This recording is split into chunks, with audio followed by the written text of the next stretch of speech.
Ethan buys a rental property. Daniel invests the same amount into index funds. Both are convinced they made the smarter move. They're both mistaken, because one forgot to measure the hours, and the other forgot to measure the multipliers. And when you stretch the math across 20 years, the difference is enough to make your stomach turn. Let's set this up evenly. Ethan and Daniel each have $50,000 saved. They both earn $55,000 per year. Same age, same city, same starting line financially. The only thing that separates them is what they do with that $50,000. Ethan uses his as a 20% down payment on a $250,000 rental, a simple 3-bedroom home in a solid neighborhood. He locks in a 30-year mortgage at 7% interest. His payment lands around $1,330 per month. He finds a tenant willing to pay $1,800 monthly.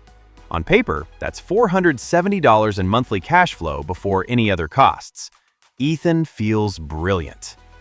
Daniel takes his $50,000 and puts it into a total stock market index fund. No leverage, no tenants, no property keys. He sets up an automatic $300 monthly investment and moves on with life. When coworkers ask what he's investing in, he shrugs. Index funds. Conversation over. Nobody is impressed. Day one feels very different. Ethan has a house, a tenant, a story for dinner conversations. Daniel has a brokerage account and a confirmation email. Emotionally, not even close, but emotion and arithmetic are rarely aligned. For the first few years, Ethan feels like he cracked the code. Rent arrives on the first of every month. He drives past the property and thinks, "That's mine." He deducts mortgage interest and depreciation on his taxes. He's building equity with every payment. Comparable homes creep up in value. It feels concrete, smart, tangible. Daniel logs into his account every few months. The number moves up, then down, then up again. Year 1, roughly $55,000. Year 2, about $61,000. No keys, no phone calls, just digits on a screen. Ethan's friends ask about the rental. Daniel's friends don't ask about anything. Social proof alone makes Ethan feel miles ahead. Now let's look at year 3. Ethan has collected about $64,800 in rent. Mortgage payments total around $47,880. That leaves $16,920 in gross cash flow before reality. Property taxes run about $3,000 per year. Insurance adds $1,500 annually. A water heater replacement costs $1,200. A roof repair costs $2,800. One vacant month means $1,800 in lost rent plus $600 to clean and relist. Ethan manages the property himself to save money, which means late-night calls, weekend showings, and repair coordination during lunch breaks. After everything, his real net profit over 3 years is closer to $2,000 to $4,000, not the $16,920 he first calculated. And that doesn't include the value of his time. Meanwhile, Daniel has invested $50,000 plus $10,800 in monthly contributions. At around a 10% average annual return, his account sits near $76,000. Zero emergency calls, zero maintenance, zero effort. But Ethan still has leverage. If his property appreciated 3 to 4% annually, it's now worth roughly $270,000 to $280,000. His equity, the difference between value and remaining loan, may be $55,000 to $65,000. That's real wealth amplified by borrowed money. But here's what rarely gets highlighted. Vacancy. Rentals often sit empty about 1 month per year. That's a full mortgage payment with no rent to offset it. Maintenance. A common rule is 1 to 2% of property value annually. On $250,000, that's $2,500 to $5,000 each year. Some years are minor fixes. Others bring a $7,000 HVAC replacement you can't delay. Large expenses like roofs, furnaces, and water heaters are guaranteed over time.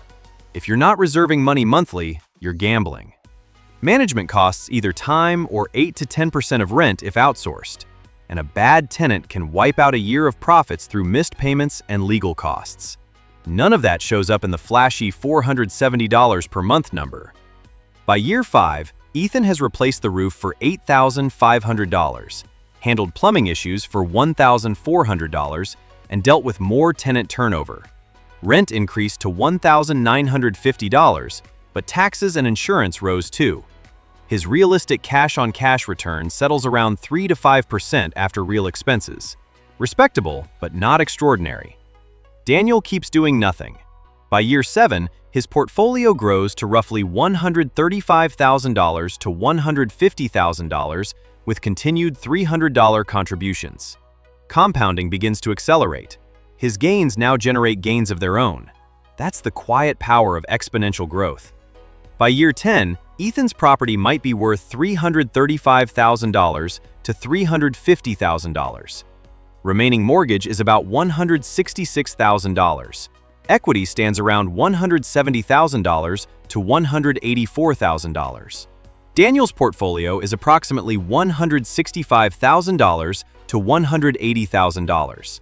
He contributed $86,000 total. The rest is growth. They're surprisingly close, but Ethan invested hundreds of hours and carried significant debt tied to one property in one location. Daniel owned small pieces of thousands of companies worldwide. Fast forward to year 20. Ethan's home could be worth $450,000 to $500,000. The mortgage is nearly or fully paid off. Equity sits around $400,000 to $500,000. After decades of expenses, repairs, vacancies, and upgrades, his net cash flow profit may total $40,000 to $80,000 beyond what he spent. Daniel's account, growing at 10% with $300 monthly investments, lands roughly between $420,000 and $460,000. Total contributions equal about $122,000. Everything else is compounding. Their net worths are in similar territory, but the path was very different. Ethan worked actively. Daniel relied on time. Ethan faced concentration risk and illiquidity. Daniel faced volatility but kept flexibility. If Daniel had invested $500 per month instead of $300, his 20-year total would rise toward $550,000 to $600,000. In the market, increasing contributions scales easily. In real estate, scaling usually means another property, another loan, and more responsibility. Stocks have real risks too. In 2008, the market dropped about 37%. In early 2020, it fell roughly 34% in a single month. Watching $150,000 shrink quickly is emotionally difficult. Many investors sell at the worst possible time. Stocks also produce limited income. Dividend yields on total market funds hover around 1.5 to 2%. And unlike real estate, there's no depreciation deduction. Real estate can outperform in strong rent-to-price markets, with disciplined management, smart leverage, house hacking strategies, and tax tools like 1031 exchanges. Property isn't bad, it's complex. Both Ethan and Daniel believed they chose wisely. Neither initially calculated the full cost in money, time, stress, and risk across 2 decades. The mistake isn't choosing property. It isn't choosing index funds. The mistake is choosing without running the complete numbers for your own situation. And next time someone claims real estate always wins, or the stock market always wins, ask one question. Did you count everything?